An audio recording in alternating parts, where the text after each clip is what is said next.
Welcome back and shalom, friends. I'm here for a regular book review I usually do here and there. Today's book and author is his name's David Rohl. He's wrote many books. He's a Egyptologist, archaeologist, and one of the books I want to mention right here is in England. It's called A Test of Time, but here it's called Pharaohs and Kings by David Rohl. And this is a very interesting book. Very interesting book. Get a background of Mr. Rohl is he was in the rock and roll industry for a number of years. He got out of it and he decided to get his credentials, his degree in archaeology, Egyptology. He lectures. He's on YouTube. He's lecturing around. He's been on Tim Mahoney's Patterns of Evidence. He's he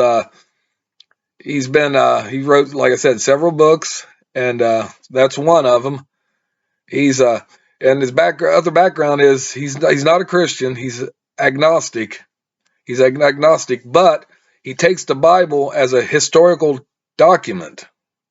He doesn't take it exactly as faith, but a document. And he studied the Exodus. He studied where the Goshen, where the children of Israel lived while in Egypt. He wrote it down in lecture stuff. Is all by archaeology, and some of the stuff's not mentioned in the Bible, but archaeology says quite a bit. And David Rohl, he puts that in his patterns of his Pharaohs and Kings book, and he also has another book here he wrote right after Patterns of Evidence, when he was featured in it with Tim Mahoney, and it's called The Exodus. And this is a good book to read too, because his theory, which is a strong theory, I mean, he's got a lot of good points in it, is the timeline needs to be changed. The timeline from the kings and Egypt, Israel, Mesopotamia, Assyria, Babylon, and the Hittites, that says modern archaeologies, they got it wrong. And he's got a compelling case in his lectures, his books, his research. He's got it in everything. And that's why when archaeologists go to a certain biblical place, it don't add up to the time, it don't add up to the people, the figures, or anything like that. But that's because the timeline is not right. And it's a compelling case.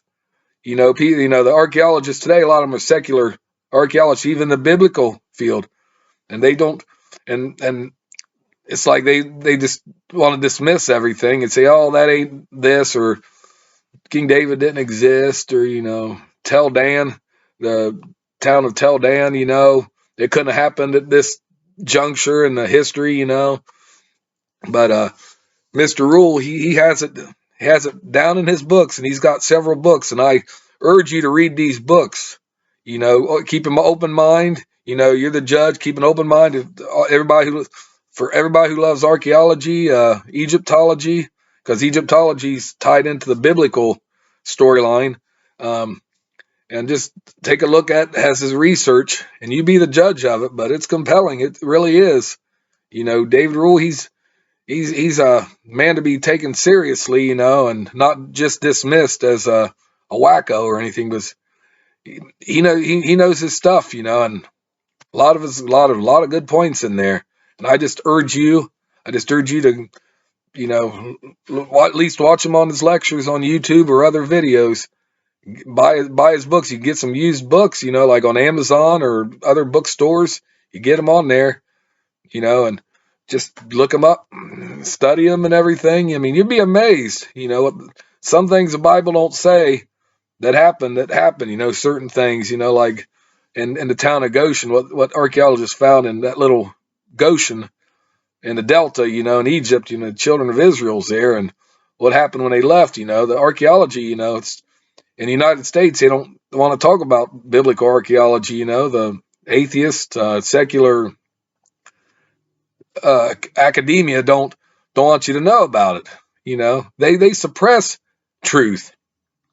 They don't, they don't, if it's to their benefit, it'll be all over the news, CNN, Fox News, everywhere. But they dismiss it, and a lot of these people don't do field work like David Rohl. He's done plenty of field work out there, getting his hands dirty, scratching his head, and he's a real researcher, and he needs to be credited for that. He needs to be, you need to look and look at his research, judge for yourself. But it's really compelling. And that's all I really wanted to say about that. And thank you again. Please like me, hit that notification bell, subscribe, share this video with me, get his books, watch his lectures, and just comment below. Thank all of you again. Until we meet again, shalom, peace out.